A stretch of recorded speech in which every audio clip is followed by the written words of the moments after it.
todos os, quer dizer, copiei da internet, evidentemente, todos os gritos dos excluídos. Esse é o 24º que vocês estão organizando, né? Então, eu só vou lembrar um ou outro assim, por um acaso, trabalho e terra para viver. Por exemplo, direitos e participação popular. Onde estão nossos direitos? Queremos um Estado a serviço da nação.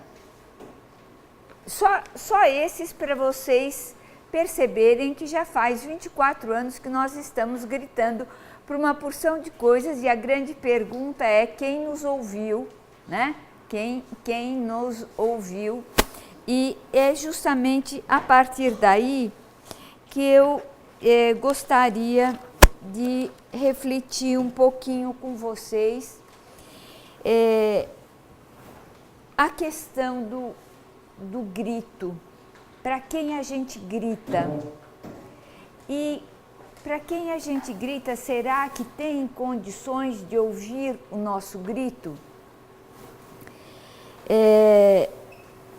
E aí eu fiquei me perguntando, vocês vão gritar de novo esse ano. E aí vocês vão gritar pela 24ª vez, e sendo que os outros 23 gritos ainda estão repercutindo pelos ares porque não foram ouvidos, né? E aí eu também levanto outra questão. A questão é assim, quem grita? Quem é que está gritando? Quem grita? E para quem grita? Para quem? Para quem? Que ouvidos? Que ouvidos devem ouvir? Que ouvidos? E será que os ouvidos que devem ouvir, ou que deveriam ouvir, estão interessados em ouvir? Eu tenho quase certeza que dentro de vocês já estão respondendo as minhas perguntas. Depois a gente vai conversar. Mas isto para preparar vocês para uma reflexão mais crítica sobre o que é um grito, quem faz o grito e quem deve ouvir o grito. E como os gritos que nós temos feito e os gritos que o povão tem feito, gritos tão diversificados, na realidade eles não chegam aos ouvidos. E por que não chegam? Porque eu só ouço aquilo que eu quero ouvir. Eu só ouço aquilo que me interessa ouvir. Então, sei lá, se tivesse um monte de políticos de extrema direita, possivelmente gritando coisas que vocês não se interessam, não gostam, o que acontece? Vocês tornam os gritos deles efetivos para vocês? Não tornam efetivos, porque os gritos deles não repercutem na ética de vocês, não repercutem no sistema de valores que vocês estão defendendo. Os gritos de vocês são outros, e os gritos deles é como assim, bate numa parede e volta, não tem eco, não tem repercussão. Por quê? Porque não interessa a vocês. E eu gostaria que vocês tivessem a mesma sensação em relação aos gritos de vocês e as paredes institucionais que devolvem o grito. Deixam vocês gritar, porque pode gritar à vontade. Pode gritar. Não adianta gritar, porque nós não vamos escutar. A gente vai fazer um benefício para vocês. Sabe qual é o benefício? O benefício é deixar as ruas abertas Pode ser as ruas da periferia, pode ser as ruas do centro, mas a gente vai deixar e a gente vai convidar vocês até com uma procissão policial que defenda qualquer desordem eventualmente de uns e outros, a gente vai deixar vocês gritarem. Mas por que a gente vai deixar vocês gritarem? Porque esses gritos não vão repercutir em nós. Vocês estão entendendo? Então, vocês precisam ter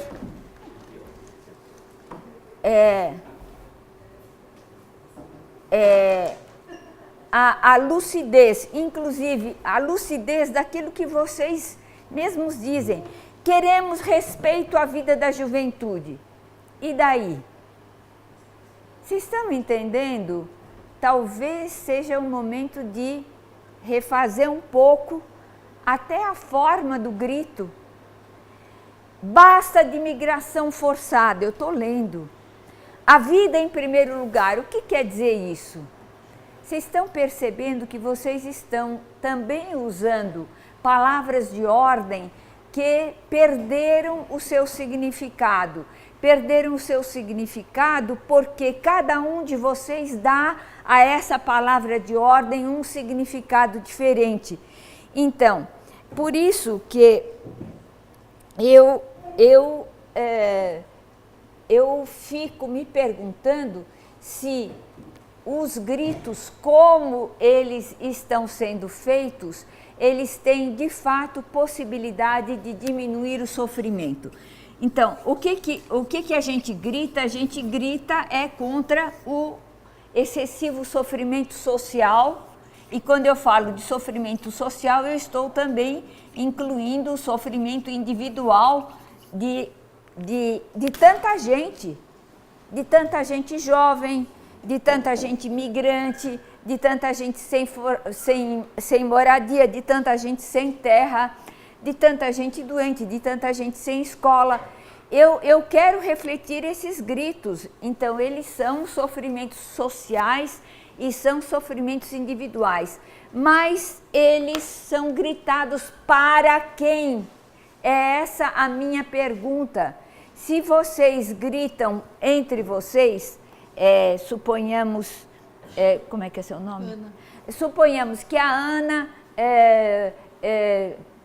tem a casa dela que num bairro X que desabou. Aí a Ana grita, ela grita para nós. E o que vocês vão fazer, a Ana com a casa caída? O que vocês vão fazer? Vocês vão ajudar provavelmente a refazer a casa da Ana. Um vai dar 5 tijolos, outro vai dar 2, vocês vão refazer. Porque esse grito teve eco.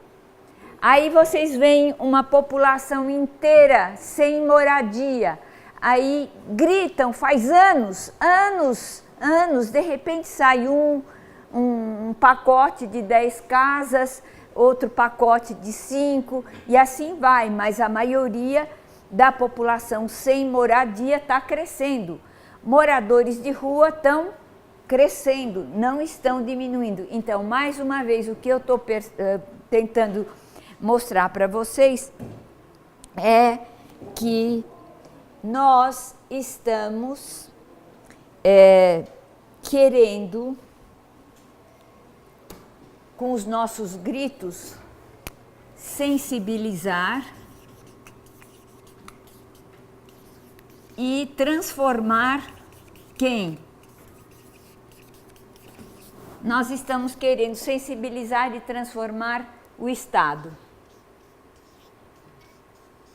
E também, aí eu me permito, já que é uma iniciativa da Igreja Católica, talvez o grito dos excluídos, embora parta da Igreja Católica, também queira sensibilizar a Igreja. Eu vou colocar a Igreja aqui com uma letrinha menor para dizer que vocês também querem, né?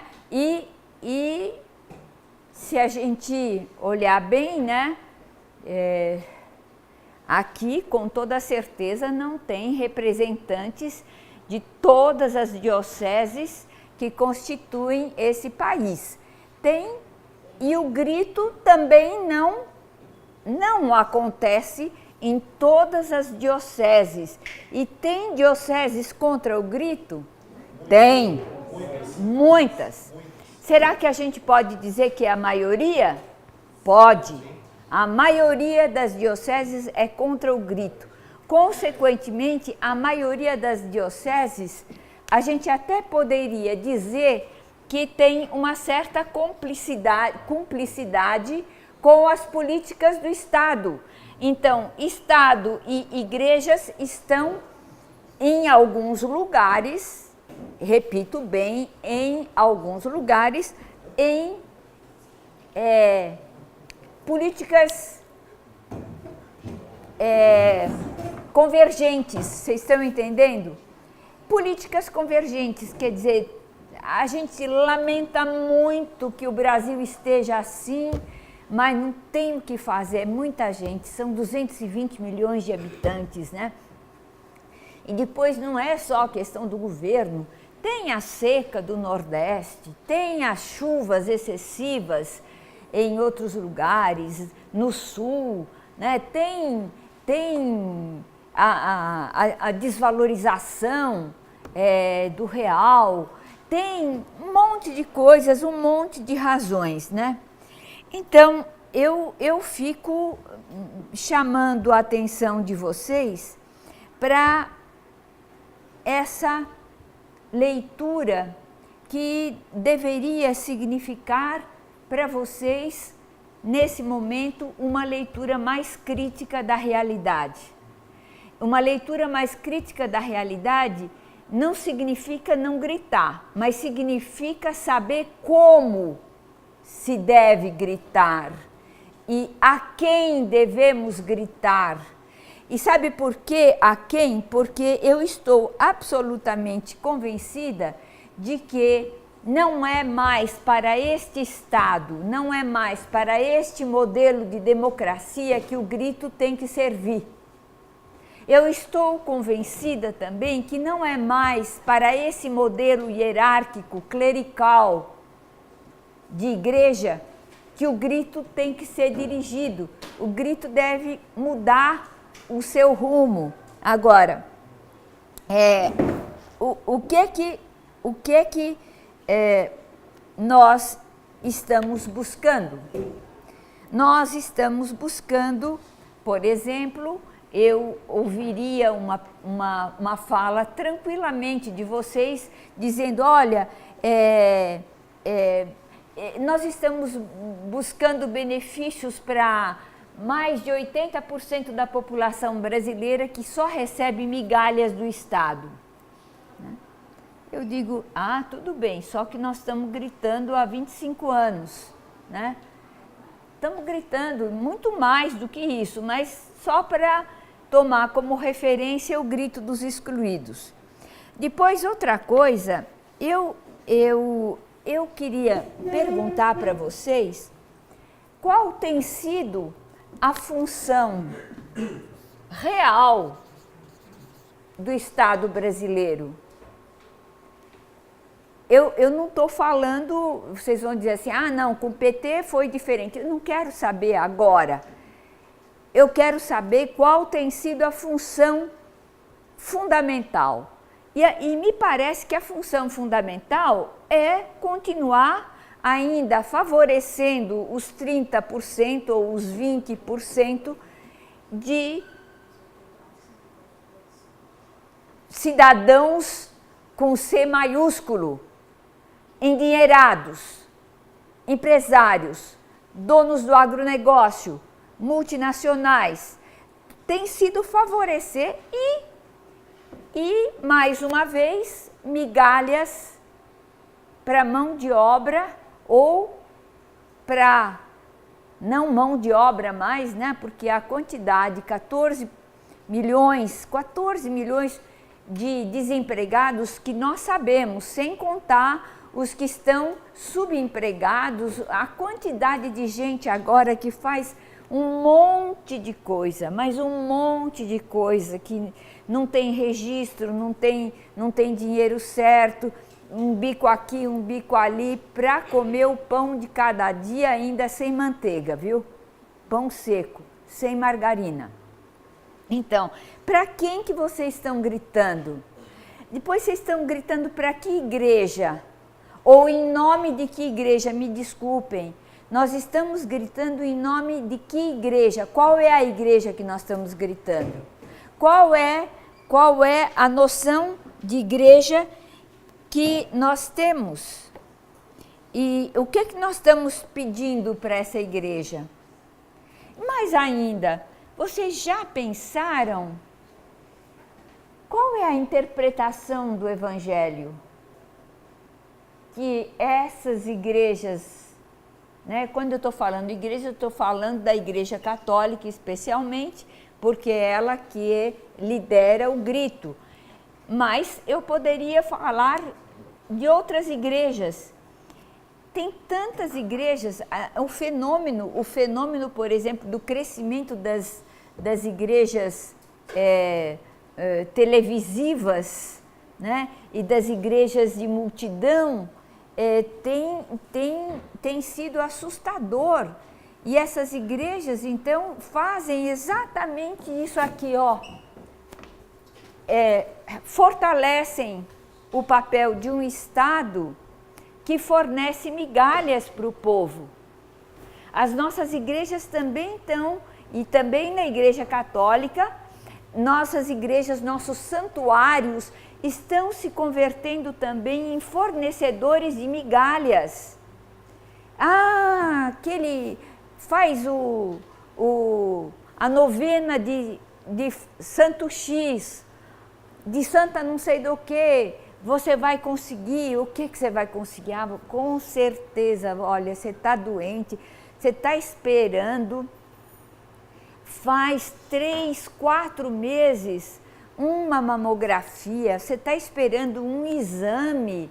Não, olha, você vai conseguir, com certeza, Santo X vai até te curar, certo?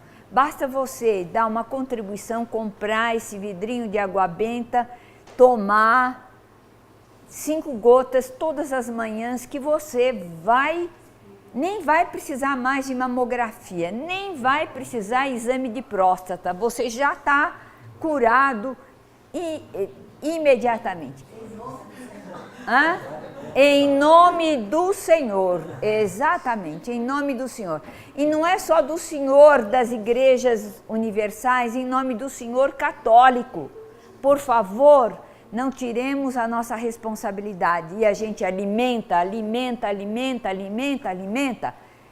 Mais uma vez, para quem que vocês estão gritando? Em nome de quem que vocês estão gritando? Em nome de que instituição religiosa nosso grito está se dando?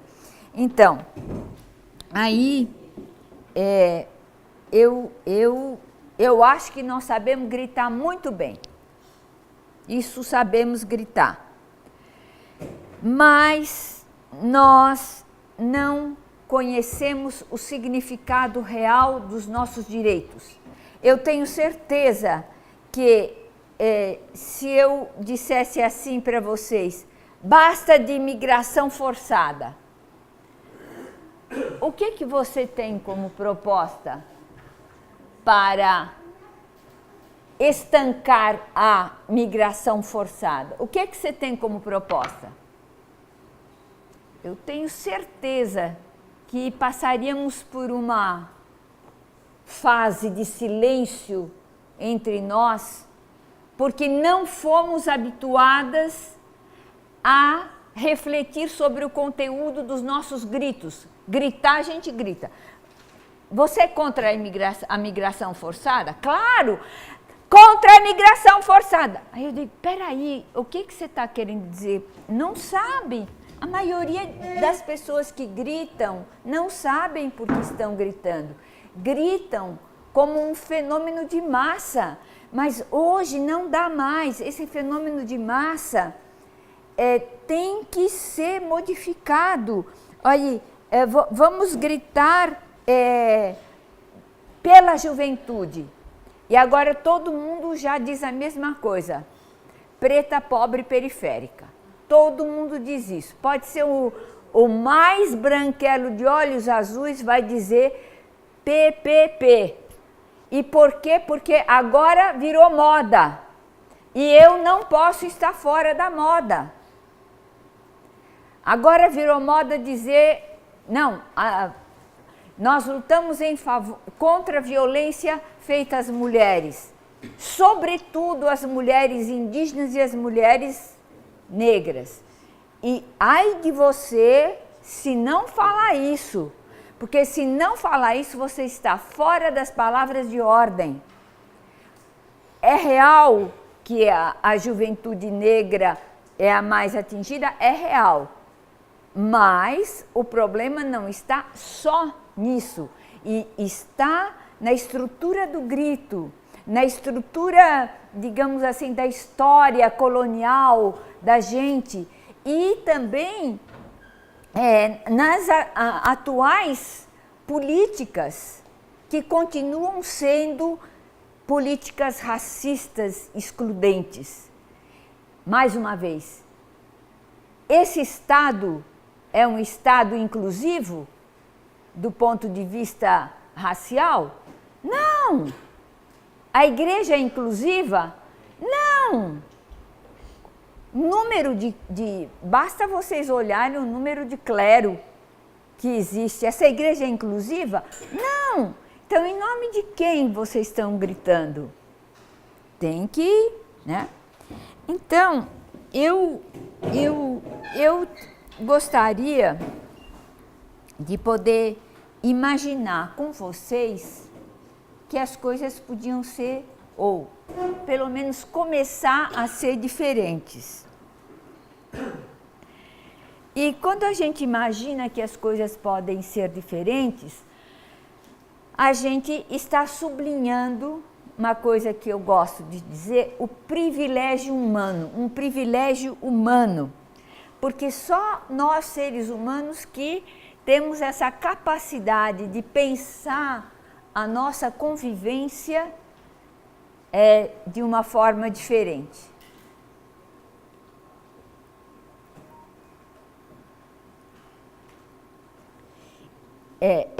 Eu não vou ter muito tempo com vocês, e é um livro teórico, mas eu recomendo. Eu sei que vocês não têm tempo de estudar, mas uma das tarefas que eu acho importante para gritar é estudar, sabe? E a Hannah Arendt escreveu um livro há muito tempo atrás que se chama Crises da República. Nós estamos em plena crise da nossa República. Acho que isso é até indiscutível, basta ver o que está acontecendo desde a queda forçada da presidenta Dilma. Né? Nós estamos em crise da República, mas só que não estamos refletindo. E quem grita não reflete, só grita. Vocês estão entendendo que essa equipe de grito tem que se transformar numa equipe que estuda o grito. Não basta apenas gritar, tem que estudar o seu grito. E estudar o grito durante o ano inteiro. E nós somos todos imediatistas em relação ao grito. E o que está acontecendo é assim, será que os caminhos que estamos buscando hoje, de fato nos conduzem no lugar onde queremos chegar? E será que nós sabemos onde queremos chegar? Nós sabemos sim, genericamente. Queremos uma sociedade justa. Como é que você organiza uma sociedade justa? Você sabe? Não sabe. Abaixo Temer. Abaixo a ditadura. Abaixo as multinacionais. Tá bom, como é que você se organiza concretamente no lugar onde você está. Eu gostei muito quando vocês falaram que estão descentralizando o grito, já é um passo importante, eu acho que é muito bom isso. Mas, então, o que está lá, né? Que caminhos a gente está buscando e será que esses caminhos nos conduzem onde queremos? E será, essa é a questão mais grave, será que sabemos onde queremos ou só sabemos coisas muito genéricas, muito massificadas, muito banalizadas, né? De repente, isso já me aconteceu várias vezes, eu estou dando uma palestra, né? E às vezes, sei lá, sem razão, alguém grita o nome de um político, tá, né? Aí, o que acontece? Imediatamente, todo mundo bate palma, bate palma. Aí eu paro, eu pergunto para o pessoal, onde é que eu estava mesmo? O que eu estava falando? Qual era o argumento que eu estava desenvolvendo? Não sabe. A maioria não sabe. Agora, sabe sim acompanhar alguém que deu um grito. Pode ter sido um grito bom, mas pode ser um grito totalmente fora. Ou uma piadinha que alguém contou. As piadinhas, às vezes, têm essa função de desviar a atenção. São piadinhas propositais, desviam a atenção, todo mundo... Aí você pergunta, onde é que eu estava mesmo? Qual era o raciocínio? Ninguém sabe, mas sabe e vão sair lembrando que houve uma piadinha que todo mundo riu, mas não vão saber quais foram os argumentos que foram desenvolvidos na reflexão. E vão sair daqui sem nenhuma vontade de refletir. Sabe por quê? Porque refletir é penoso. Refletir custa muito. E refletir custa muita energia. E nós não queremos mais despender energia, sabe? Então, eu acho que a gente tem que se fazer as perguntas. Quem vai liderar os caminhos que nós buscamos? Buscamos qual é agora? É vida em primeiro lugar? Não, é desigualdade. Qual é o lema? Desigualdade gera violência. Basta. Vocês acham que vai acontecer? Meu Deus, essa sociedade só se mantém por conta dos privilégios. E vocês acham que vocês também não buscam privilégios? Claro que vocês buscam privilégios. Todos nós buscamos algum privilégio. Basta de corrupção. Vocês acham que nós somos incorruptíveis? Nós, começando de mim. Nós somos incorruptíveis. O que nós conhecemos? Nós não somos incorruptíveis. Somos ao contrário. Somos corruptíveis, mas sabemos apontar o dedo assim para os outros. Essa sociedade corrupta que aqui está, guardadas as proporções, ela é a cara de todos nós. Todos nós que, de alguma forma, concedemos, tanto na educação dos nossos filhos, quanto na nossa própria educação, a gente concede corrupçõezinhas em benefício próprio. Vocês vão dizer, mas eu não. Eu digo eu sim. Eu já fiz. E faz pouco tempo, eu fui numa oficina para consertar o meu carro. O cara disse assim para mim, peraí, eu vou entrar com o seu carro lá para o eletricista para ver o que ele pode fazer.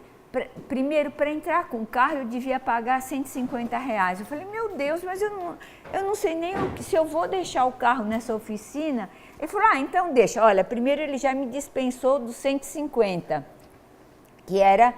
Ele me dispensou e eu, o que eu fiz? Eu aceitei a dispensa, claro, fiquei até contente. Segundo... Não... então, eu faço assim, corrupta. Claro, não tem proporção. Eu não saí com nenhuma mala de dinheiro.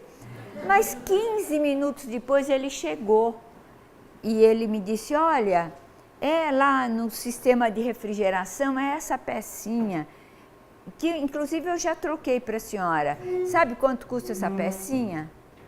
R$500. Eu falei, não quero. Não, põe a peça quebrada, eu não quero.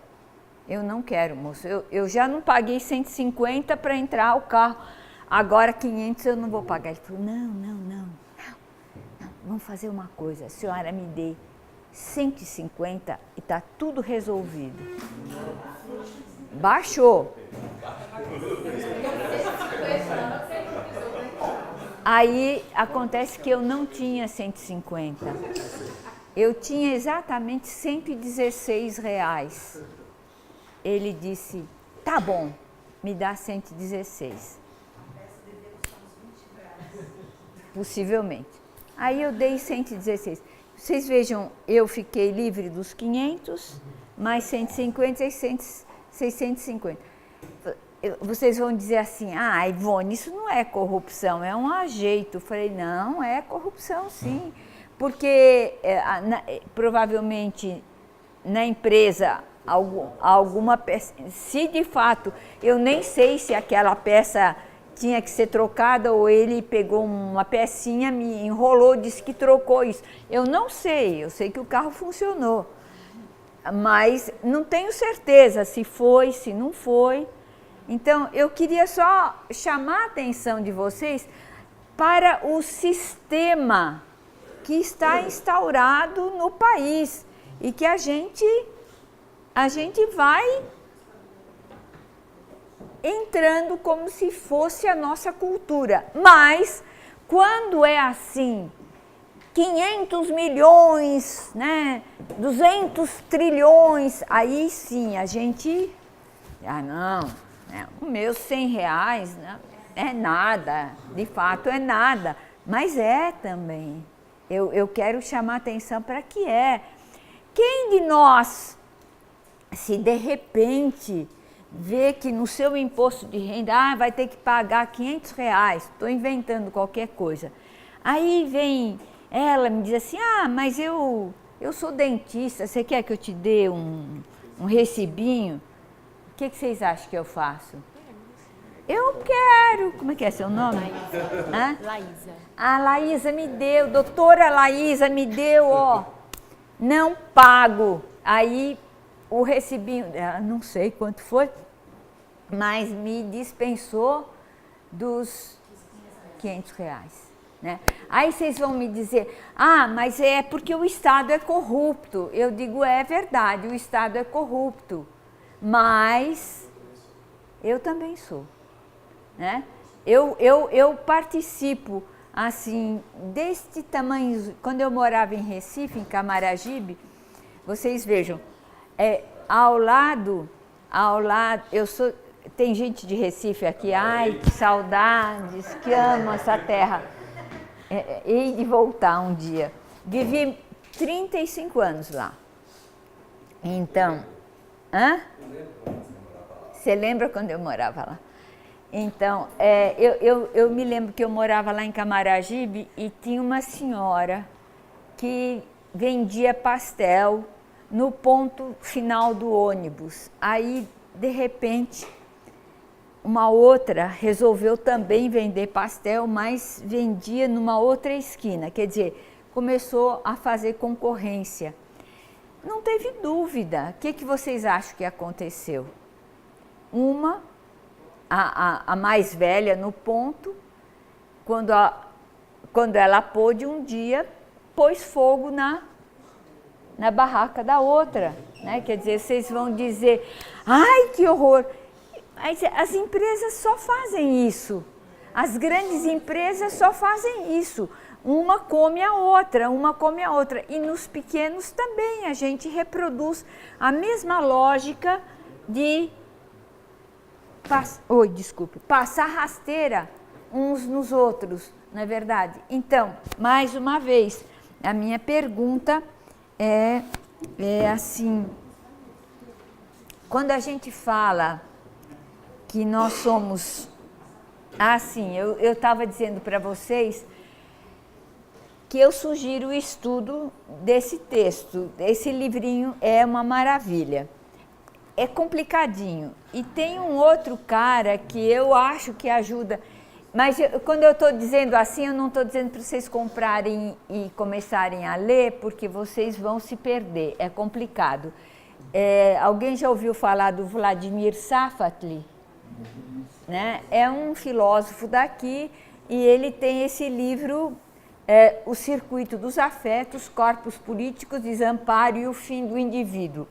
Eu também acho que nesse momento a gente tem que estudar. Eu não sei se há possibilidade de vocês, nos lugares onde vocês estão, organizarem grupos de estudo para pensar sobre quem grita e o que grita e quais as possibilidades, quem vai ouvir o grito.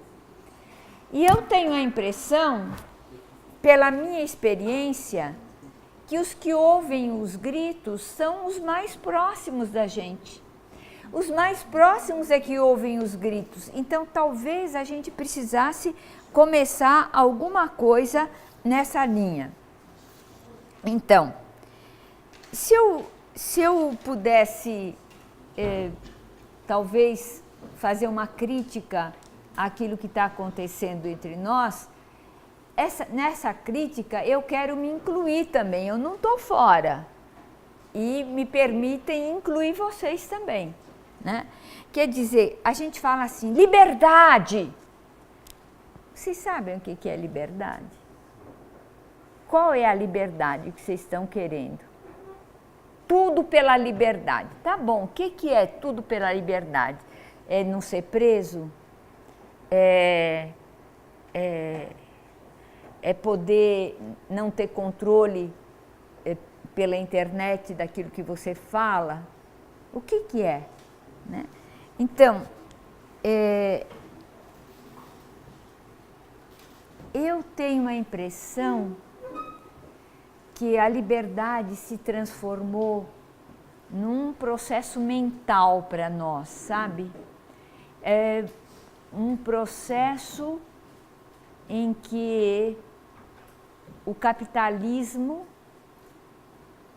se apossou do conceito de liberdade. Então, a liberdade é algo que a gente já não sabe mais o que é. A gente gosta de dizer, estamos num estado livre e democrático. E eu pergunto, livre para quem? E democrático para quem? Para mim, a liberdade inclui, primeiro, a satisfação mínima das necessidades básicas. E a liberdade, para mim, inclui eu ter um mínimo de certeza do que eu vou comer, do que eu vou beber e da casa que eu vou morar, uma casinha, um apartamentozinho. É o primeiro passo para garantir as necessidades básicas. Será que eu posso dizer que 100% da população brasileira tem esse primeiro passo para dizer eu sou livre? Não tem, não tem. E adianta vocês gritarem, eu fiz a coleção dos gritos que já fizemos, nossa, né? Nossa Senhora, o Brasil é nosso chão.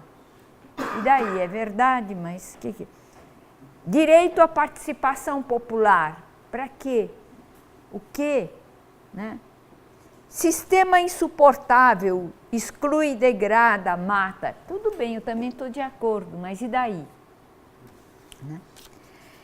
A outra coisa que eu queria dizer é que nós estamos vivendo numa sociedade... Vocês estão entendendo tudo que eu estou falando?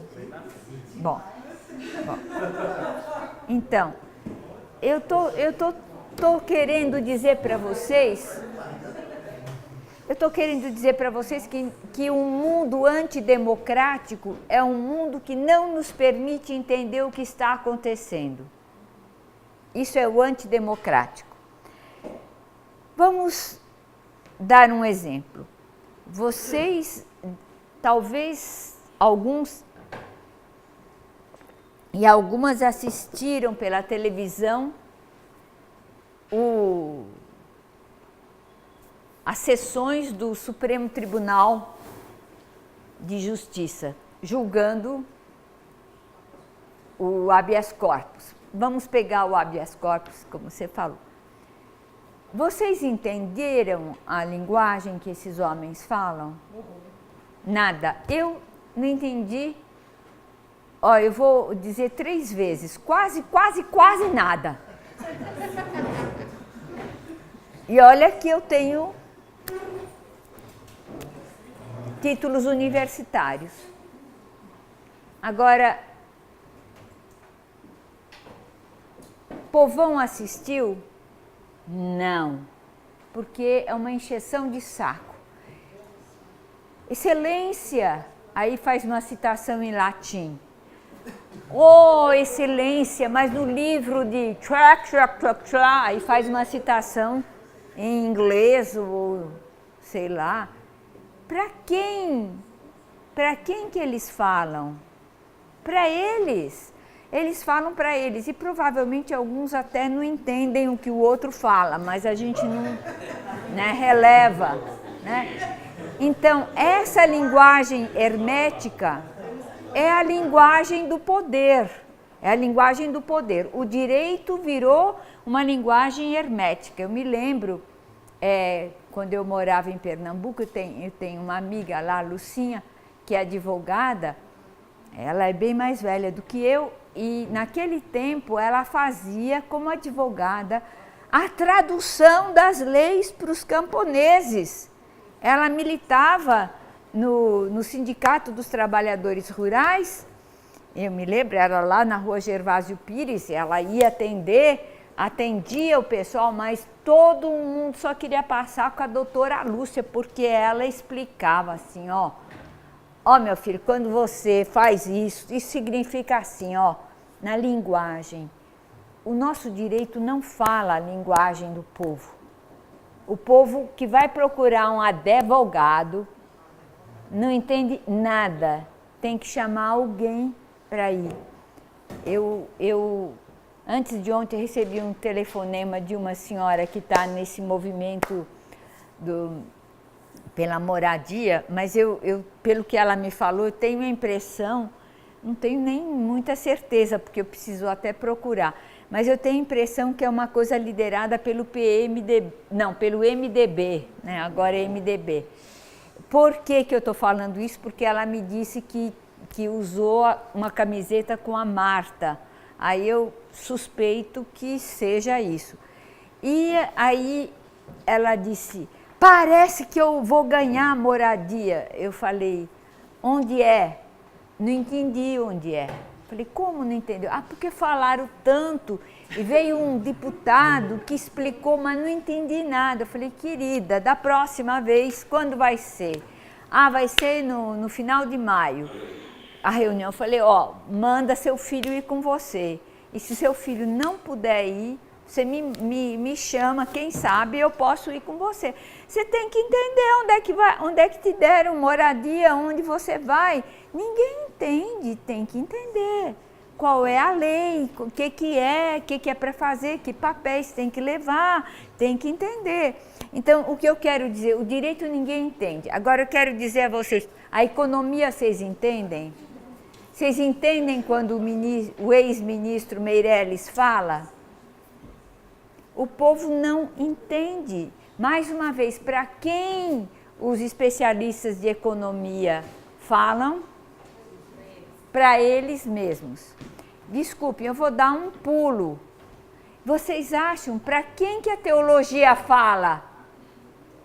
Para quem que os teólogos, na sua grande maioria, falam?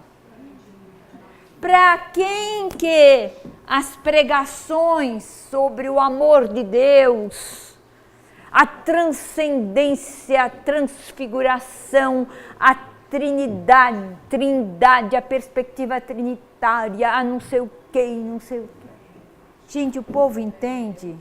O povo entende, não entende, mas como tem a autoridade da religião, acata, engole. O que o povo entende? Devoção, aí sim. Aquilo que eu falei para vocês, né? Quando a igreja desenvolve devocionismo, se torna poderosa, mas não desenvolve reflexão, não ajuda a refletir. E cada vez mais, acho que as pessoas que começam a refletir se distanciam. Ontem, às vezes me acontece isso, eu dou uma de bobona, assim, de velha, que não quer nada. Perto da minha casa tem uma universidade, a Unip, né? E tem uns barzinhos que enche de estudante. E eu, às vezes, faço assim de propósito. Eu passo por uma mesa e fico assim. Ontem foi uma vez que eu fiz. Eu fico assim, escutando na mesa, mas é como se eu estivesse esperando um táxi para escutar. Porque quando eu passei, a conversa era tão interessante, estavam falando sobre Deus.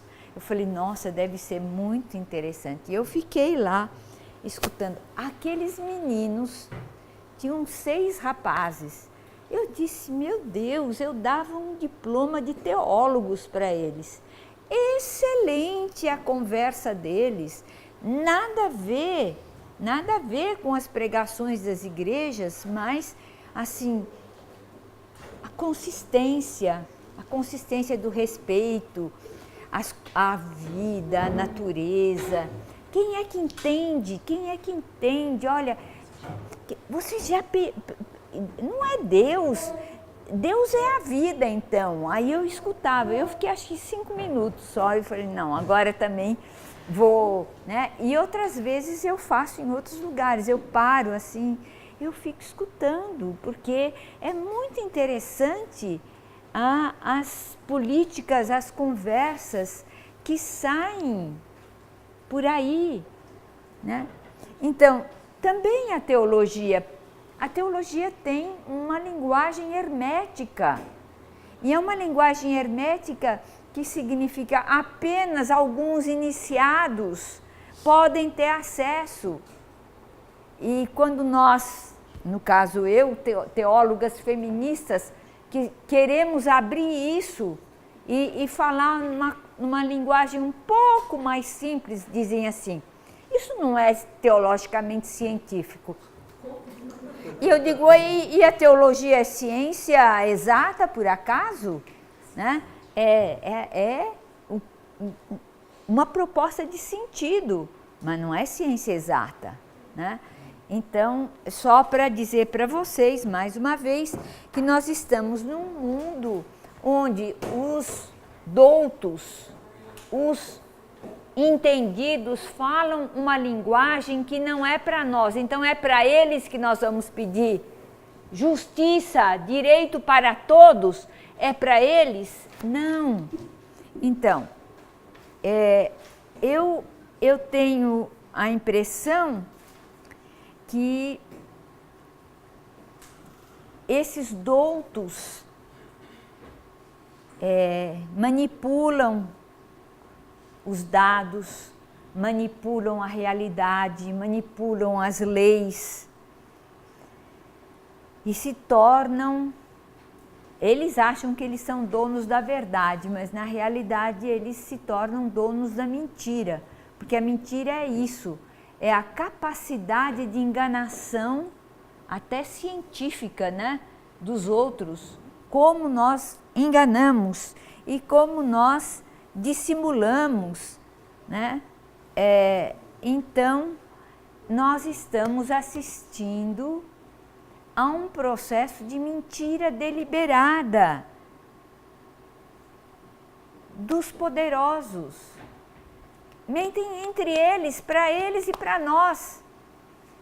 E vocês acham que é para eles que a gente vai pedir que a justiça se faça, meu Deus? Vocês estão percebendo por onde eu estou querendo ir? Estou acordando vocês para o endereço do grito.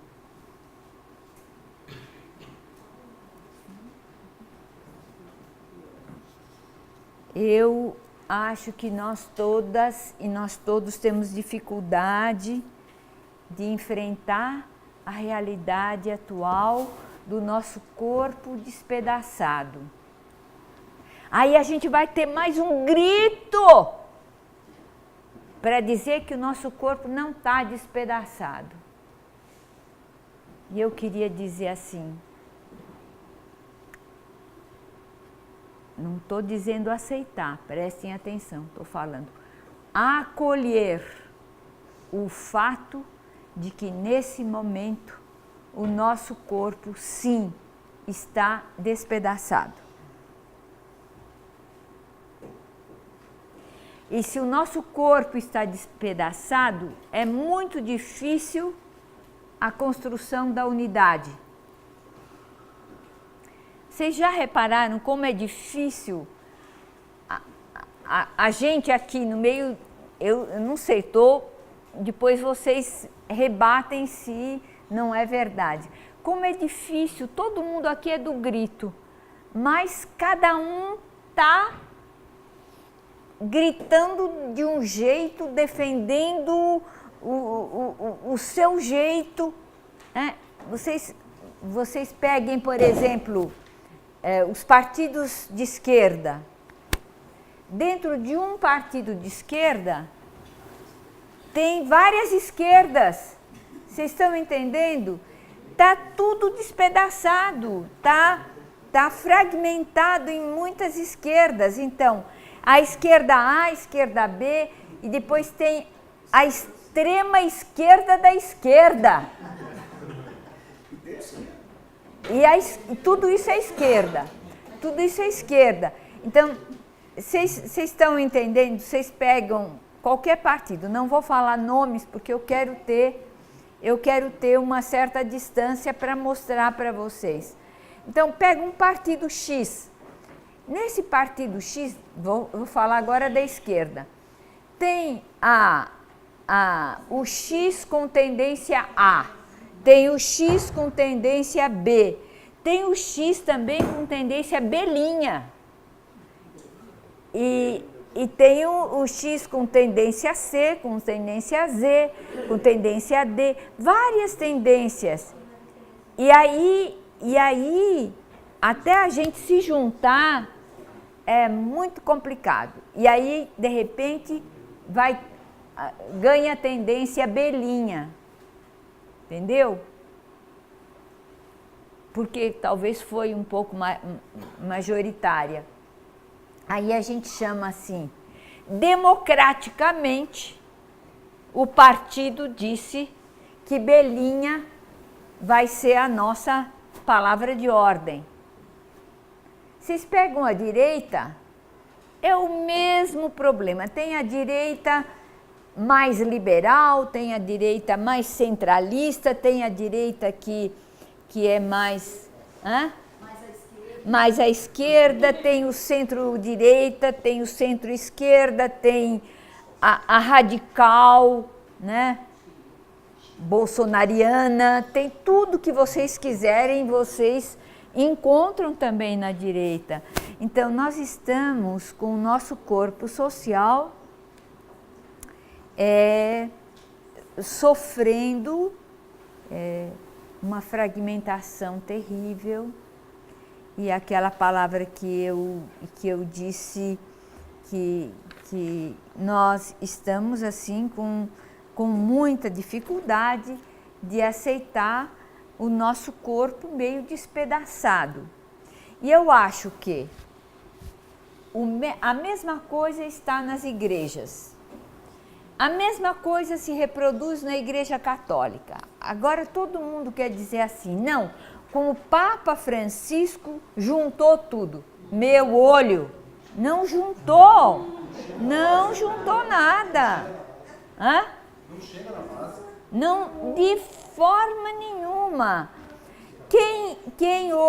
Quais são os grupos que mais têm sucesso na Igreja Católica hoje? Quais são? Os movimentos carismáticos, isso mesmo. É tudo que é pentecostalismo católico, tudo isso tem sucesso. Olha, não sei se tem alguém aí representante do Pai Eterno aqui, mas todos os movimentos do Pai Eterno, da Mãe Eterna, Nossa Senhora Aparecida, peregrinações, olha, romarias, tudo isso tem um sucesso, porque isso não exige... E o que é isso? Não exige pensamento. Vai lá, bate palma, é uma delícia, chora. Eu ouvi umas mulheres, um dia desses eu fui conversar com um grupo de mulheres de uma periferia aqui, mas olha, uma mulher me contando o quanto ela chorou num negócio que se chama, como é que é, a Torre de Jacó? O Cerco de Jericó.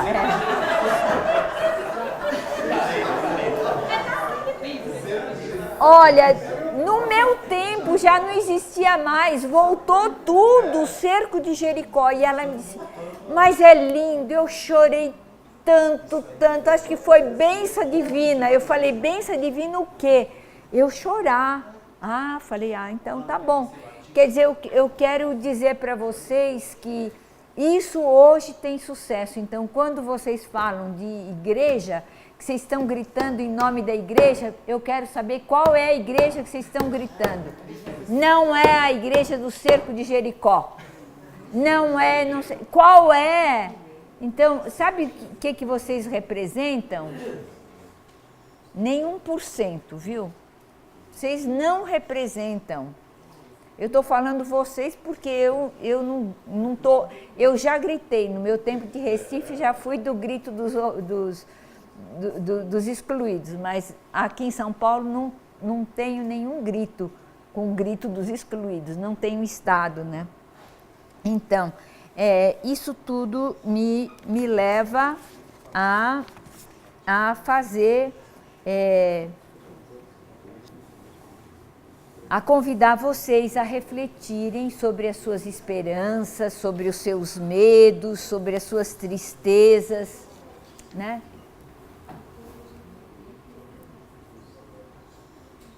Vocês querem que eu pare um pouquinho para vocês comentarem? Posso terminar só mais um pouquinho? Posso terminar? Então, eu queria dizer assim que quando vocês gritam assim, respeito à vida da juventude. A nossa esperança é que se respeite a vida da juventude. Esse grito, ele é cheio de medo e de tristeza antecipada. Sabe por quê? Porque vocês estão gritando por justiça, mas vocês sabem que não vai acontecer. Então, no meu grito por justiça, no meu grito de esperança, eu estou gritando o meu medo e a minha tristeza ao mesmo tempo, de forma antecipada, né? Então, aí que eu queria mostrar para vocês que muitas vezes, sobretudo dentro de uma perspectiva religiosa. Ai, Jesus. Vocês me perdoem, porque eu estou com a minha tia.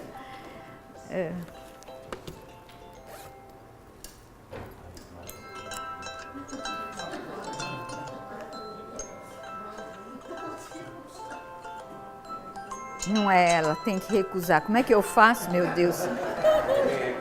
Pronto. Obrigada. Obrigada, bem. Eu deixei uma pessoa, eu tenho uma tia que sofre de Alzheimer, deixei uma pessoa cuidando dela. Aí eu disse, qualquer coisa você pode telefonar, por isso que eu deixei o telefone ligado, vocês me desculpem. E vou deixar ainda ligado porque preciso. Então, eu estava dizendo que, sobretudo no esquema religioso cristão, a gente parece que estabelece uma linha da história, uma linha linear da história, né? Então, nós vamos chegar ao estabelecimento do reino, nós vamos chegar, aí hoje em dia a gente também pega do mundo indígena, uma cidade, a terra sem males, a gente vai chegar ao bem viver, né? Alguém estava na minha assessoria do bem viver, né? Você estava. É que essas ideias assim tão românticas, ao bem viver, nós vamos chegar a uma sociedade sem classes. Essa linearidade da história, ela é uma perspectiva que precisa ser revista. Não podemos achar que temos a resposta, não temos resposta. A gente até pode usar essas expressões, mas sabendo que essas expressões são assim como dizer assim, ai, estou apaixonada por um cara, então eu vou dizer, eu vou te amar toda a vida, hoje, toda a vida. Hoje eu estou dizendo toda a vida. E daqui a uma semana nós brigamos, né? Eu tenho uma raiva daquele homem, não posso mais ver a cara dele, né? Mas naquele momento eu prometi o amor toda a vida. Então eu digo a vocês, por favor, tomem muito cuidado com essa visão assim, ai, chegaremos lá. Estamos no 24º ano e não chegamos lá, não chegamos lá. E a previsão provavelmente é que nesse ano também não chegaremos lá, né? Mas gritaremos, aí, peraí, aí que eu queria, porque eu quero deixar a segunda parte para conversar com vocês. Eu gostaria de ressignificar o nosso grito, ressignificar. Quer dizer, dar um outro significado. E esse outro significado para o nosso grito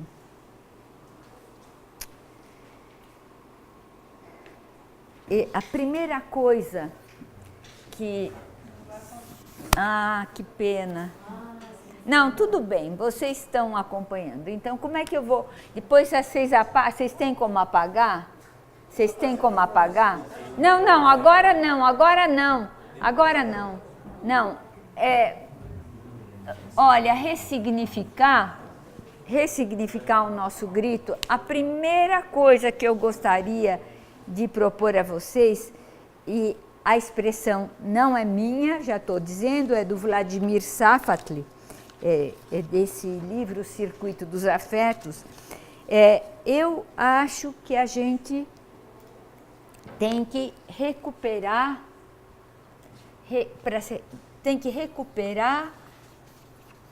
a dignidade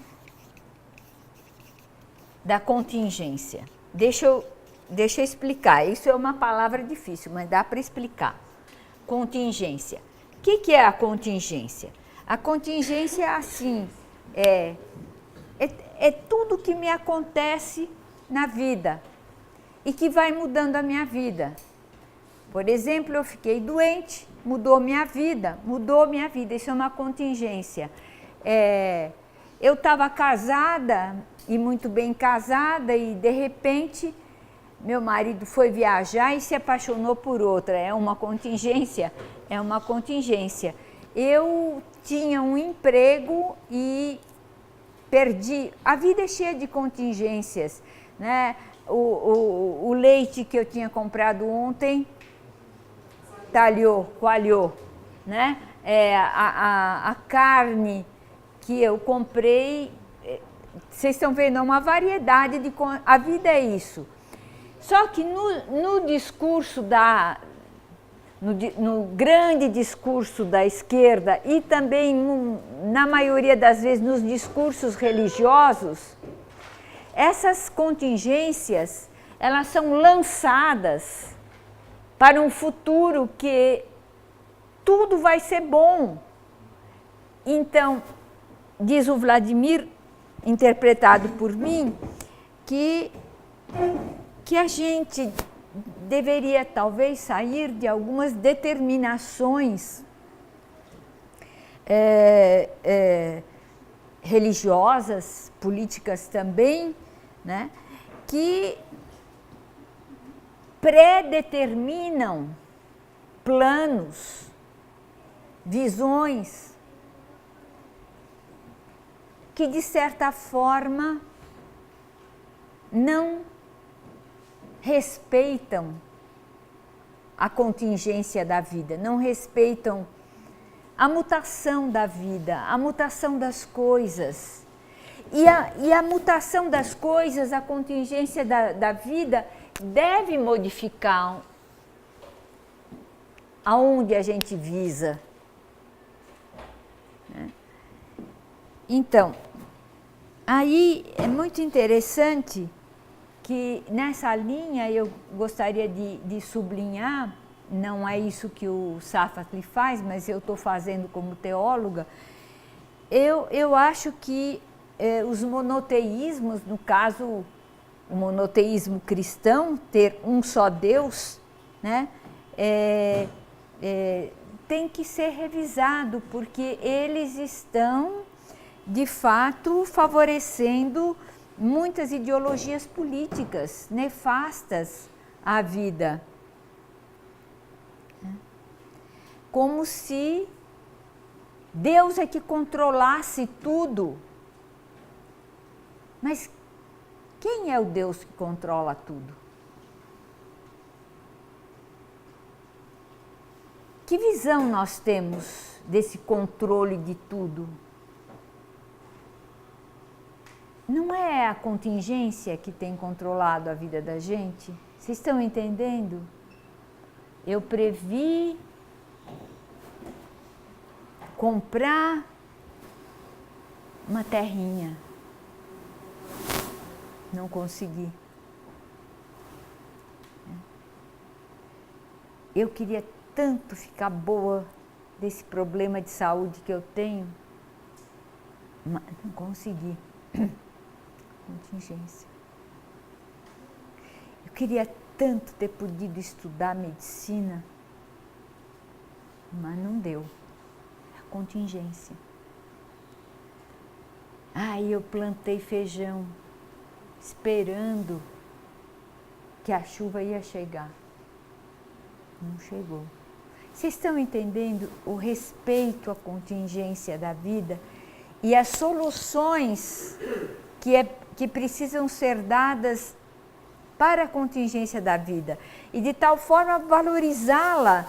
E o que a gente valoriza mais? A gente valoriza a ideia de bem viver e não valoriza o possível bem viver que poderia ser instaurado entre nós.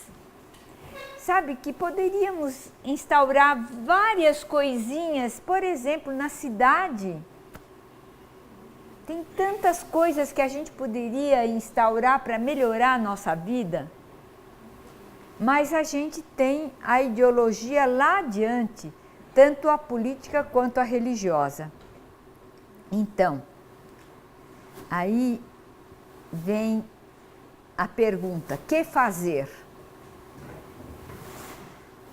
Que fazer?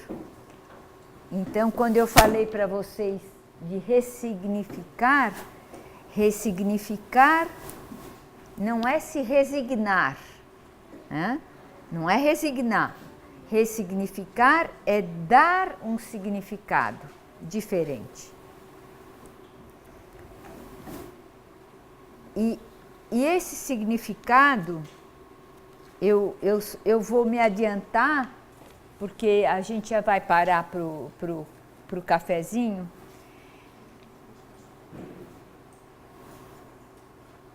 Eu vou ressignificar um pouquinho o grito. Se já gritaram, nós já gritamos tantas vezes, não adiantou nada. E se dessa vez vocês não gritassem? Não. Vocês podiam sair na rua, sair em todos os lugares, mas não gritar. Estou só jogando para vocês pensarem. Por exemplo, ninguém ficar gritando: queremos justiça. Ó, põe um bocado de gente amordaçado, andando. Muita gente com coisa doente na cabeça. Muita gente com uma enxada, uma pá, sem terra, sem trabalho. Silêncio. E coloquem, que nem naquelas procissões de antigamente, quando tinha as músicas de Requiem da Sexta-feira Santa, coloquem isso, não gritem, decretem que alguém matou o grito. Algumas pessoas depois, no final, sempre vão carregar algumas flores para indicar que tem esperança, né? E não comecem a pedir para ninguém. Só se deem as mãos, porque não adianta pedir para o Estado e não adianta pedir para a igreja, só adianta que vocês se organizarem politicamente e vocês terem convicção de que vocês são igreja, que vocês também são herdeiras e herdeiros da tradição de Jesus. Não é só o clero. Vocês estão dizendo assim: Ivone, você está planejando uma insurreição? Não. Eu estou propondo a vocês uma reflexão crítica. Se nós caminharmos silenciosos, representando alegoricamente todos os gritos que foram sufocados, né? A destruição das florestas, as muitas violências, só em silêncio. Então, quem vai gritar no nosso lugar é o nosso silêncio e o nosso requiem.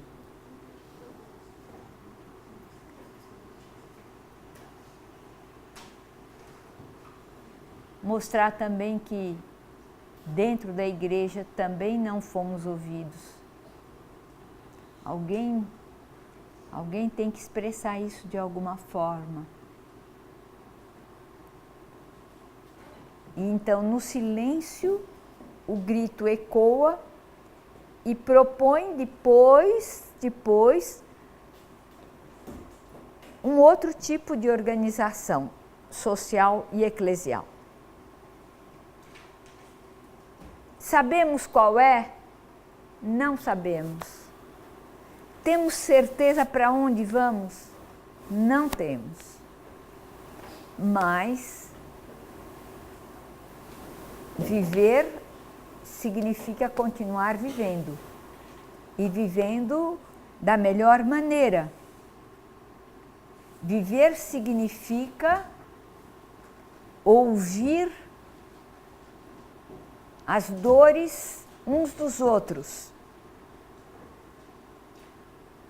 Viver significa que cada vida tem a ver com a vida da sua irmã, do seu irmão. Eu gosto muito da conversa do Caim com Deus. Claro, uma conversa simbólica, uma imagem, né? Caim mata Abel.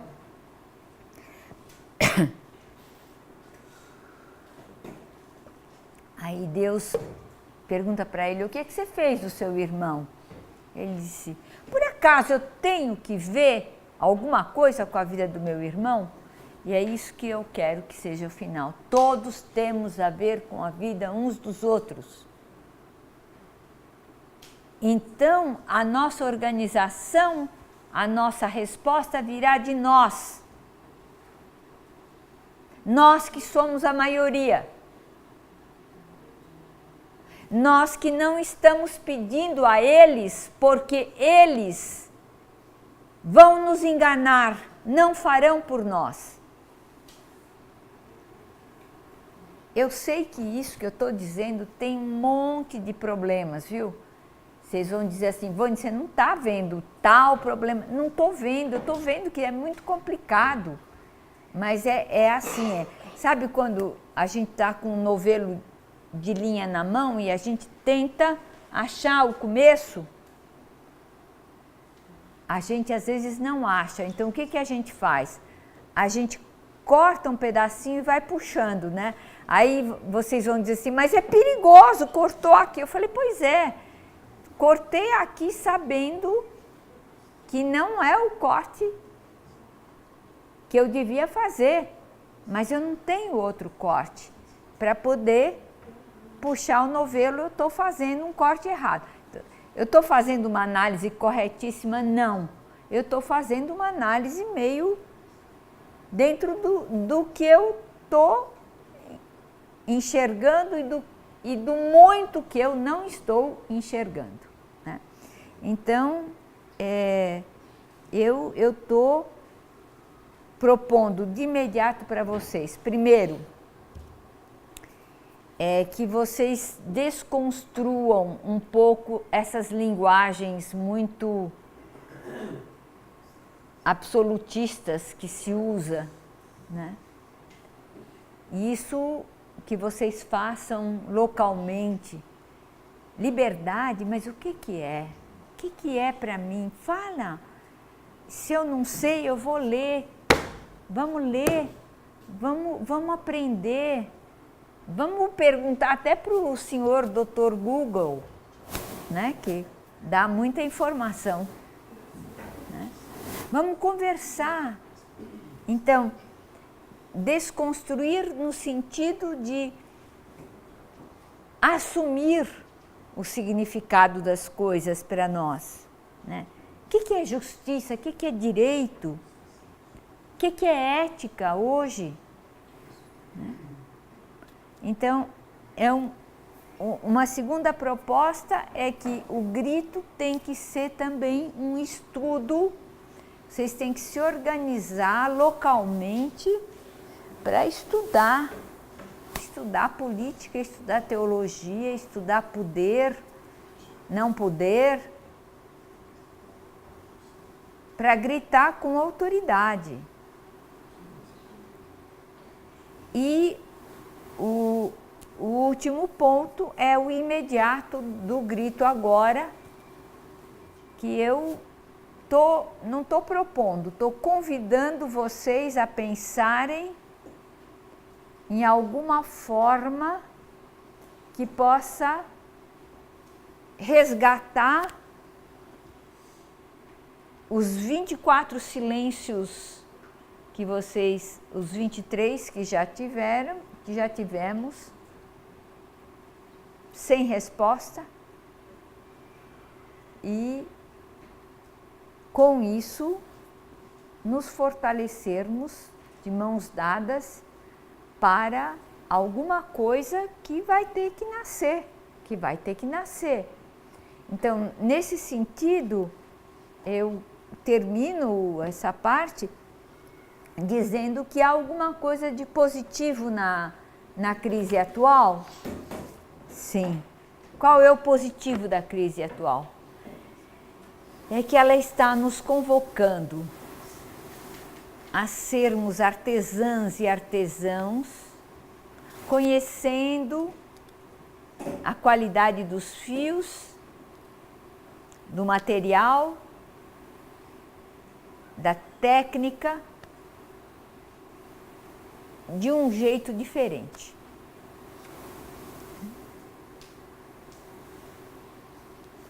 Acreditando, mais uma vez, que não são as ideias abstratas às quais nós queremos chegar que vão transformar a realidade. A grande força de transformação está na força das nossas mãos, da nossa inteligência, do nosso coração hoje. É hoje, isso é muito importante na tradição cristã. É hoje que se dá a salvação. É hoje que eu estou com fome. É hoje que eu estou sem casa.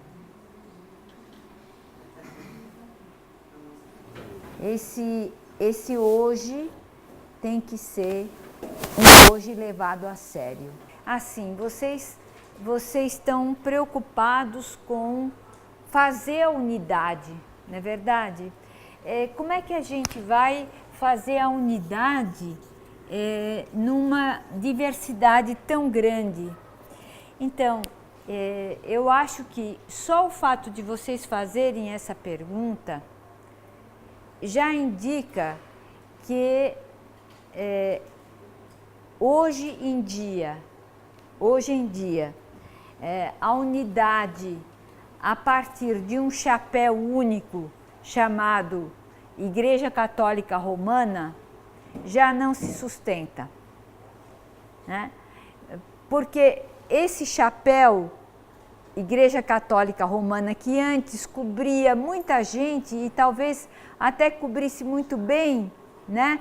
Ele está cheio de buraquinhos e talvez nesses buraquinhos se tenham colocado outras hastes cobrindo de tal forma que a copa desse guarda-chuva, desse chapéu, ela já é múltipla, ela já não se sustenta mais no mesmo cabo. Isso significa alguma coisa. Assim como eu estava falando para vocês da fragmentação da direita e da fragmentação da esquerda, eu também devo falar da fragmentação das igrejas. Vocês vão notar isso no protestantismo luterano, vocês vão notar no protestantismo metodista, no protestantismo presbiteriano e assim por diante.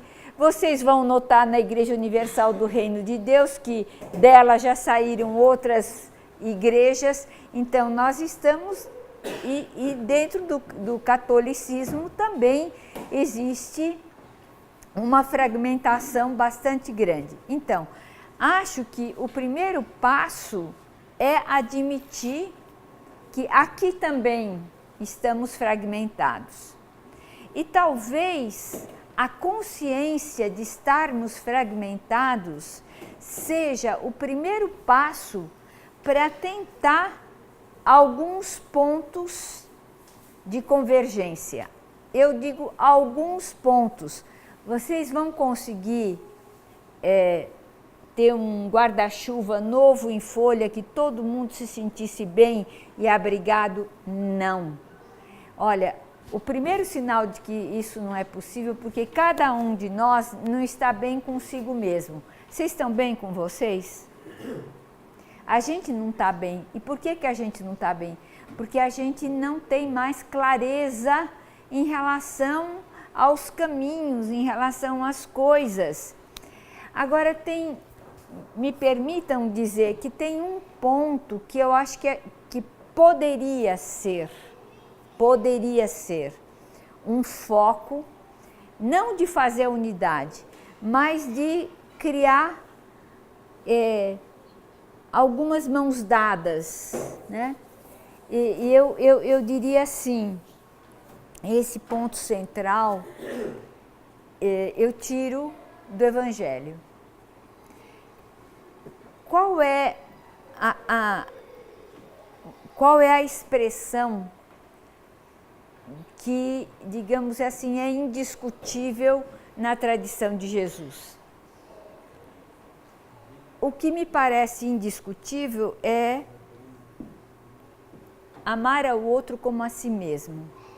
Ou, se vocês quiserem de outro jeito, podemos falar de que nenhum de nós pode se sentir bem se o outro está faminto.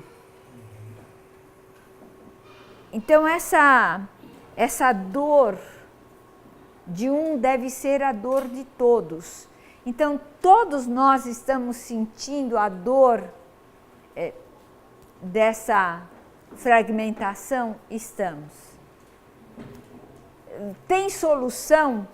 Tem solução que eu agora vou pensar exatamente como ele pensa? Não vou.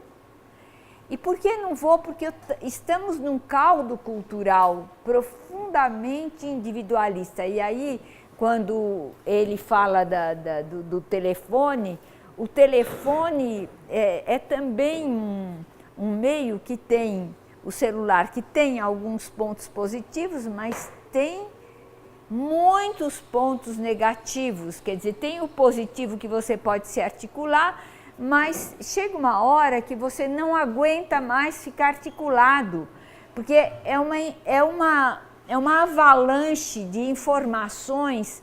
E aí, por exemplo, eu recebo do Zé Carlos, depois recebo o mesmo vídeo de você, a mesma informação que você me deu, ela me deu. Eu acho que chega um ponto em que muita gente diz assim, eu vi, mas não li. Eu vi, mas não li. Eu sei que tinha, mas não deu para lá.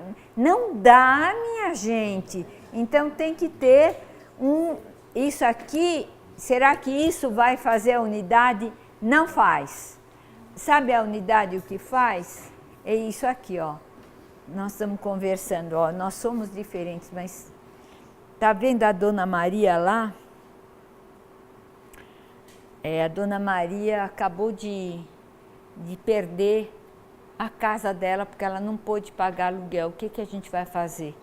Isso pode te unir. Isso pode. O que nos une é uma ação concreta, e que eu não vou discutir que Dona Maria está... sabe por que ela perdeu a casa? Porque ela não pagou. Não quero nem saber. Eu quero saber sim que ela está na rua e o que nós vamos poder fazer, entendeu? Então, aqueles alunos daquela escola estão há 1 mês sem aula porque não tem professor. O que eu posso fazer? Talvez eu possa me oferecer como professora provisoriamente substituta, dar um jeito. Vocês vão dizer, não, mas é a responsabilidade do Estado. Olha, mas o Estado não está sendo responsável. E porque o Estado não está sendo responsável, eu não vou ser responsável. Não vou poder fazer tudo, mas alguma coisa a gente pode fazer. Alguma coisa. Então, eu tenho a impressão que a unidade entre nós só pode acontecer em relação a algumas causas, como o Nonato dizia, a gente fala dos trans, mas ninguém escuta. Na realidade, vocês acham que as igrejas escutam a comunidade trans? Não. Vocês acham que as igrejas de fato escutam os gritos das comunidades quilombolas? Escutariam assim, se você é quilombola, então passe a ser católico, deixe cair a sua crença. Mas não é isso que... Eu acho que o Evangelho é mais do que esse sectarismo, entendeu? é perceber, como dizia uma companheira outro dia do movimento negro, ela dizia assim, eu sou do movimento negro, mas eu sou universalista. E brigo com os outros que não são universalistas. Ela disse assim, mas eu acho que eu vejo em cada pessoa necessitada um ser humano, a minha imagem e semelhança. Essa é uma postura, entendeu? Mas será que as igrejas estão vendo isso? Não estão. Mas nós podemos construir isso? Podemos. Então, a unidade, ela não vai se fazer a partir de uma teoria comum que vocês vão abraçar. Não vai se fazer. A unidade vai se fazer em relação a algumas coisas da realidade que vocês acreditam que sejam, de fato, reconhecíveis como sofrimentos reais, né? Então, eu acho que a fé da gente é isso. É estar presente na vida do menor dos meus irmãos, do mais fragilizado.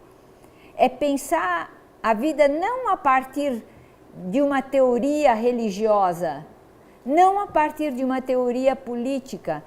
Não estou dizendo que as teorias políticas e religiosas não sejam necessárias, mas elas não são o primeiro ponto de encontro. Não são o primeiro. O primeiro ponto de encontro é o desvendamento da realidade. É sentir na minha pele, na medida do possível, a dor do outro, a dor da outra, né?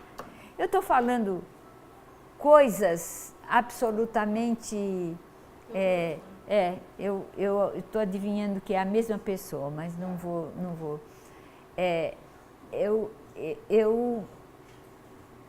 Eu acho que eu estou falando de coisas que vocês já ouviram desde criança, né?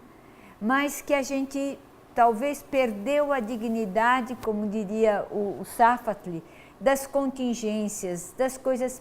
E aqui não é o Safatli, sou eu, nós perdemos a dignidade das coisas pequenas, né? De que a gente pode também atuar politicamente, né? Eu um dia desses estava conversando com uma moça que me disse assim, eu acredito que Deus não existe. Eu falei, que bom, né? Que bom que você acredita que Deus não existe. Mas você podia dizer por quê? Por que você acredita? Né, em muitas coisas eu também vivo um ateísmo, viu? Não acredito em todas as imagens dos deuses que aparecem por aqui. Então ela me disse assim, imagine eu estava num ônibus e um menino cheirando cola entrou no ônibus. E simplesmente o cobrador o ônibus parou, o cobrador empurrou o menino, dando um chute, o menino caiu na rua e o ônibus foi embora.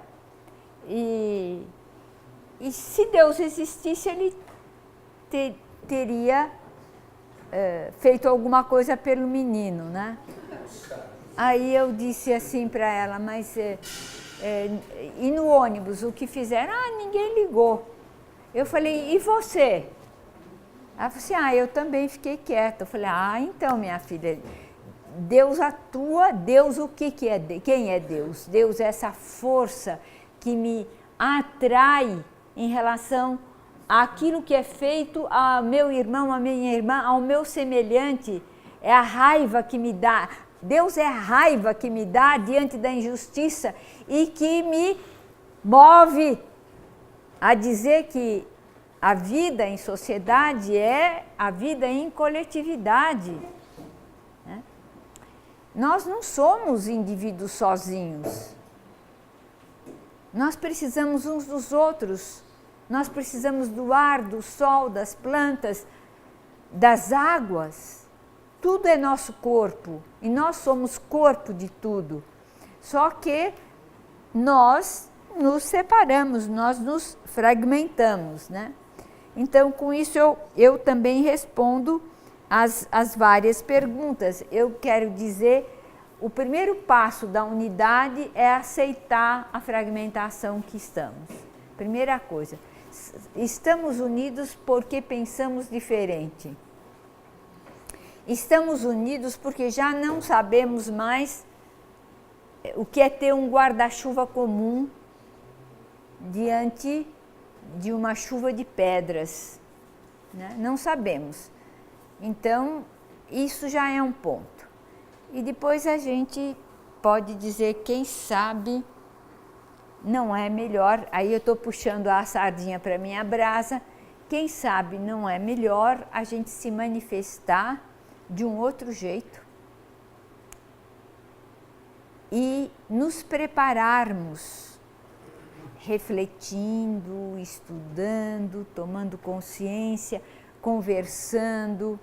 Os que podem ler alguns textos, leiam e expliquem uns para os outros, pedindo ajuda de uns e de outros. O que nós podemos fazer? Então, vamos tentar fazer o que é possível fazer. E esse possível vai cicatrizando o nosso corpo. E de repente eu percebo que eu posso ficar junto dela, e junto dela tem mais ela, e junto dela tem mais ele, e junto dele tem mais ele. Não vamos ser mais universais, vocês estão entendendo? Vamos ser, talvez, universais na nossa localidade, na nossa maneira de ser diversa e, consequentemente, vamos pensar nos poderes representativos de outra forma. Vocês acham que o nosso Congresso é representativo do povo? Vocês acham que o Senado representa o povo? Vocês acham que o Executivo representa o povo? Vocês acham que o Judiciário representa o povo? Estamos sem representatividade, talvez estamos com crises de representatividade. Vocês acham que o vigário de uma paróquia representa a paróquia? A gente não pode falar nada, né? Salvo em algumas exceções. Eu sempre coloco exceções em todas as regras, entendeu? Então, como é que o corpo se reconstitui? O corpo se reconstitui com outros corpos, com a ajuda dos outros corpos. Começa pequeno, né? Tem aquela musiquinha que a gente cantava, quase tudo vem de quase nada, né? Então, é quase nada mesmo que a gente vai refazendo. Quanto tempo vai durar? Não sei, mas estamos numa fase de reaprendizagem. Bom, uma única pergunta ainda. Rose. Cadê a Rose? Diga, Rose. Não, mas acho que... Já respondi? Já. Que bom. Então... Nós estamos no tempo em que o velho não morreu e o novo não nasceu. Exatamente. E olha como é difícil esse entretempo, né? Quem conhece a vida dos cortadores, dos plantadores e cortadores de cana pode dizer isso, né? O momento mais difícil de viver é a entre-safra, né? Então nós estamos numa entre-safra, longa entre-safra. Então não vamos nos precipitar e dizer assim, ninguém presta, então não faço mais nada. Não, continue fazendo, mas tendo consciência que estamos num período difícil.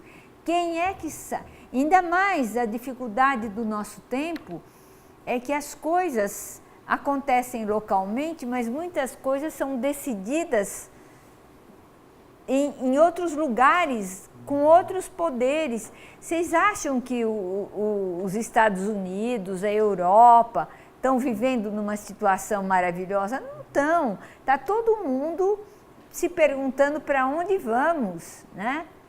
Agora tivemos o primeiro sinal que ninguém sabe o que significa da unificação das duas Coreias. Ninguém sabe o que é que isso vai dar, mas a gente está, que interessante, né? Talvez vai ser uma coisa boa.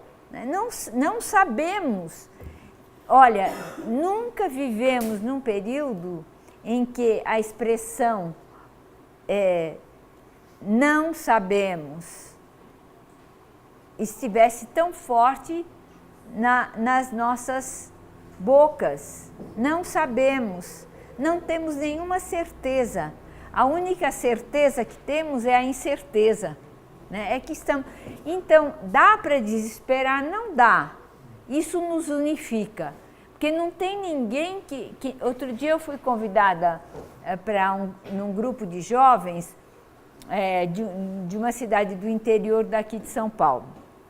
E aí a palavra era assim: não estamos entendendo mais o que é pastoral da juventude, né?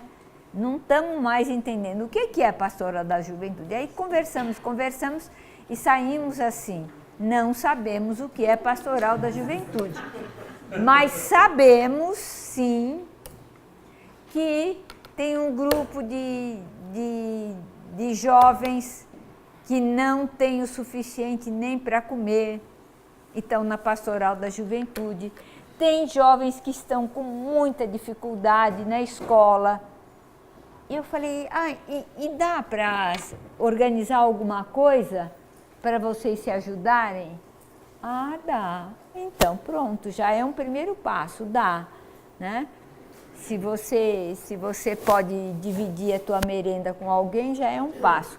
Você pode dividir o seu almoço com outro, é algum passo. Você pode emprestar o seu livro para o outro, é outro passo.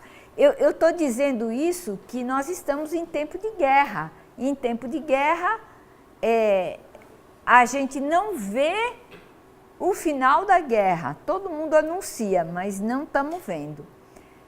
Mas vai acontecer alguma coisa boa?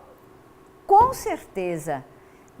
A gente não fica a vida toda no inferno, não, viu? A gente também tem momentos de paraíso. Talvez nós estamos num momento, já não se fala mais, mas eu falo agora, estamos num momento de purgatório, né? E sabe por quê? Nós estamos purgando as nossas crenças ingênuas. Temos crenças ingênuas na política, temos crenças ingênuas na religião. E não ousamos, temos medo de sair das nossas crenças ingênuas. Então eu estou propondo a vocês que saiam das crenças ingênuas e que agora, quando eu sair daqui, eu proponho que vocês façam grupos até a hora do almoço. E nesses grupos apenas digam, retomem o que a gente conversou e digam o que tem significado para nós, para mim, começa por mim, para nós. O que tem significado para nós? O que a fala dessa mulher repercutiu? Ou não repercutiu, né? Pode ter sido. Então, aí eu estava falando para vocês daquele grupo de jovens, o que eles queriam, na realidade, era uma solução. Então, solução ninguém tem. Ninguém tem. Quem diz que tem a solução para o momento atual do mundo é de uma pretensão fora de série. Vocês vão dizer, você não tem nenhuma pista? Não tenho. A única pista que eu tenho é dizer para vocês, acolham o fato de que o corpo de vocês, cada um está doendo, está dolorido, está dividido. Só o fato de acolher isso, né, a gente pode começar a conversar. Não pôr panos quentes na diferença. Se eu tenho uma diferença com a Laísa, eu não vou bater na Laísa porque ela pensa diferente, mas vou dizer para ela, Laísa, eu estou entendendo que você está dizendo isso. Porque às vezes vocês não entenderam o que a Laísa disse. Vocês se posicionam contra a Laísa, mas não entenderam. Aí ela vai dizer, é isso. Então eu vou dizer assim, é isso que você está dizendo? É, mas eu não estou de acordo, Laísa. Vocês estão vendo? É difícil, mas eu tenho que entender o que a Laísa está dizendo. Eu tenho que entender aquilo que você é contra o que eu estou dizendo. Porque às vezes você nem é contra o que eu estou dizendo, você só está dizendo de um outro jeito. E aí nós chegamos a um acordo. Diga, Edson. Eu queria perguntar para você, Ivone, que isso que você está falando tem alguma coisa a ver com a ressignificação dos valores daquilo que a gente acredita? Não tem dúvida, foi o que eu coloquei aqui para vocês, que já foi apagado, né? Ressignificar, né? Quer dizer, por exemplo, ressignificar o lugar da igreja, por exemplo. Aí vocês fazem a pergunta, a igreja para você é importante? Eu digo, é. Mas qual é a igreja que é importante para vocês, para mim? Com certeza, eu tenho que dizer, a igreja que é a minha comunidade, mas talvez essa igreja que é a minha comunidade não seja necessariamente a igreja representada por alguma autoridade eclesiástica. Então a gente tem que distinguir entre, por exemplo, quando o concílio fala a igreja povo de Deus, isso eu acho bonito, mas criou a maior confusão. Sabe por quê? Porque a gente, na realidade, fala de povo de Deus como uma palavra, uma expressão. Mas, na realidade, quando vocês falam de igreja, vocês estão falando dos bispos e dos padres. Entendeu? E quando vocês estão falando, às vezes, quando a gente fala do Brasil, a gente está falando do governo brasileiro. E eu quero distinguir, eu quero falar do povo brasileiro. E quando eu falo povo, eu tenho que falar um pluralismo. Eu vou falar só, talvez, de nós que trabalhamos numa escola, ou de nós que trabalhamos numa fábrica, ou de nós que trabalhamos como feirantes.